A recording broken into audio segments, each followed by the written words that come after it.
Hello everyone, welcome to another bit of Gran Turismo 7 Science. In this one we are going to see if we can be significantly quicker in bumper camera compared to cockpit camera. Given this is the view that you see most people playing in if they stream, it's definitely the view you see most drivers using at the World Tour events, and there's definitely a consensus amongst the community that, it is a quicker view to use than cockpit view.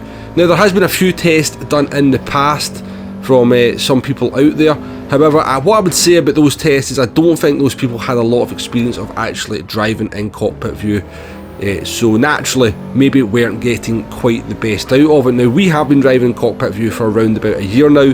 I'd like to think we're pretty much up to speed in terms of using this view. So I think we can give a fairly good representation of that view and see if indeed is significantly slower than the other views in the game. We have done videos regarding views as well. We did do the video regarding cockpit view and kind of try to demonstrate to you why it was slower, because you cannot see the apexes of corners as early as some of the other views. So this is kind of a follow-up to that video to kind of basically take that theory that it is definitely slower, why is it slower, and now demonstrating to you how much quicker we could possibly be if we use one of the other views. So here we are in cockpit view at this week's Daily Race C time trial, Sardinia Group 4 in the WRX. We're on lap 11 here, and you can see we're up around about 3 tenths on our best lap, and we've done what many a driver out there will be able to appreciate, is that you're on a good lap and you bottle it at the last corner. Off we went. We're 3 tenths up there. We're on for kind of 147.6. Not a very good lap time all the same, but certainly faster than what we had managed up to at that point of 147.958. So having reflected a little bit at the side of the road, I think we're about to get going again and maybe do a few more laps. So that's 11 laps completed, and we've done another couple of laps without any kind of significant improvement. But as you can see, as we kind of fast forward through the footage, the kind of sun was starting to go down, the track temperature was starting to drop, and there's definitely something within, the track temperature in this game, whereas the track gets cooler, you can start going a little bit quicker. So I didn't really want to kind of keep going into the kind of cooler conditions, because I didn't think that would be quite reflective of the lap time, or kind of representative if you like. So very shortly we're about to quit out of this after 14 laps and restart the session with a 147.958 as our current fastest lap. So here we are again, 6 laps into the run here. We've done a 148.0, still not managed to improve. The consistency is pretty good, but the lap time isn't. And we are going to come into this corner here, such a crucial corner for the lap time, that the earlier you can get on the throttle, for whatever reason, you just it seems to be one of the most important corners. We're a tenth and a half up here, but we're going to gain massively through this corner, fully committed through the fast left-hander, using all the track and a little bit more. You can see we're nearly 3 tenths up. All we have to do is not bottle the last corner like we did the last time. That looks a lot better. Not perfect, but the delta is going up there, going to head up towards 3.5 tenths up on a 148.0, so definitely going to improve here. And yeah, I think we crossed the line with a 147.6. Again, certainly not a lap time to set the world on fire. Some of the drivers on my friends list that I'm looking to kind of compare myself to are still a good 4 tenths, half a second off them.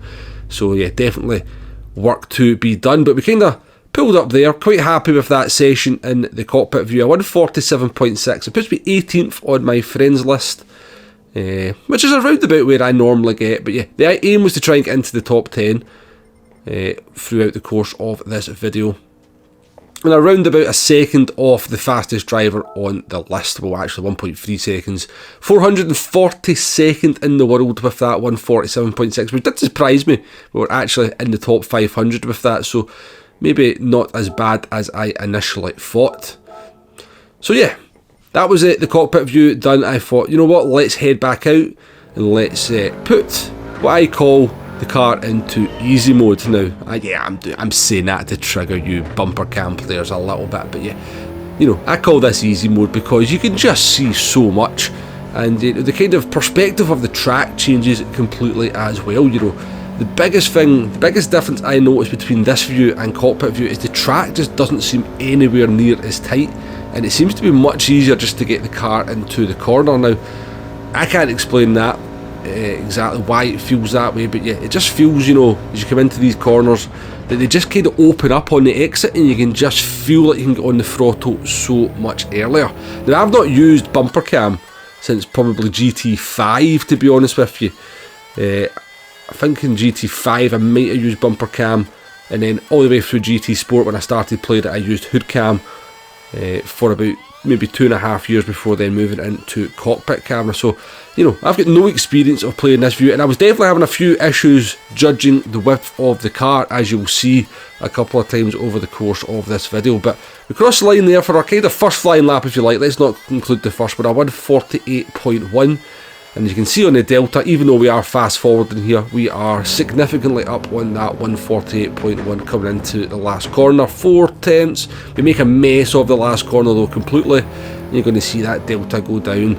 But we're still 3/10 up on our 148.1. So at this point, I knew we could go faster than our base lap in cockpit view in bumper cam fairly quickly. And what was also fairly significant in that only in my third lap in this camera view, we had went faster than every other lap except our fastest lap in cockpit view. So that definitely, you know, told me that there's something in this view compared to cockpit view. I would imagine it'd be the same in chase cam and also hood cam as well, or roof cam as it tends to be. But yeah, the fact that we had kind of beaten every other lap that we'd done, and we'd done about 25 laps in cockpit view. We went faster than every lap, bar our fastest in bumper cam on the third lap, told me a lot. Now, again, there, what I was kind of trying to mention earlier, misjudging the width for the car. We were 3/10 up on that 147.7. Here's me thinking I've got job done, we're going to go faster on lap 4, and we completely flunked the fast left-hander when we were around about 3/10 up, and we knew we'd made a mess of the last corner as well, or the second to last corner, but the last corner that you actually have to drive. So we were on for about a 147.2 maybe there in only our 4th lap. Anyway, we decided to carry on, clean the tyres up, and on the 6th lap we were to go faster than our best lap here by a not significant margin, but I think it's a 147.515, something along those lines. 147.531. So yeah, in only our 6th lap in bumper cam, we went faster than our best lap in cockpit camera, and we'd done about 25 to 30 laps in cockpit camera. So I think given that it only took us 6 laps to beat our best lap in bumper cam, sorry, our best lap in cockpit camera using bumper cam, having not used probably this camera for the entirety of since GT7 has been released, I think it's pretty self-evident that this camera view is faster. Now we did carry on for another few laps up till lap 10. We did do a couple of half decent laps, but we're now maybe just starting to overdrive the car a little bit. Didn't quite manage to beat that 147.5, and we were on a decent lap there. I think we were maybe on for about 147.3, and then misjudged the width of the car once again, coming into one of the most important corners on the track. So we kind of sat there, we deliberated a little bit, we thought, you know, well, we'll just take this 147.5 into the video, you know, because I was kind of doing this with the intention of making a video. I thought, you know what, let's give it one more try. You'll probably experience this yourself when you do time trial, that sometimes you'll do 15 laps in a session, just restart the session, and you almost immediately go quicker than your base lap. So we never did it on the first one. We're going to do a 147.9 here, but we'll go on board, and this is going to be the best lap that we managed in the session. It's going to be lap number 12 in bumper cam, coming into turn number 1, just on the 100 metre board. Use all that curb on the right hand side, third gear, power out. We never actually did the first corner very well, to be fair, but good enough in the grand scheme of things. Coming into the left right now, such an important corner, just after the 50 metre board, down into 4th, down into 3rd, try to get the car over to the left hand side. We didn't do a great job of that, but we did get on the throttle nice and early, powered out of here, using the curb and a little bit more. You can just see that delta going up. Coming into Church Corner, as a lot of people like to call it, there's no blue boards there for your braking marker as there is in the race, so I found that a little bit difficult initially as well. We managed to finally master the third gear change up into 4th gear on the exit. As you can see, the delta just going up all the way as we go down this back straight. Coming down towards the big hairpin at the end of the back straight. Such an important corner as well, just on the 100-metre board. It's very easy to outbrake yourself in this one. If you don't get the car into that curb there, it pretty much usually tends to be lap over. Come down towards the fast left-hander now.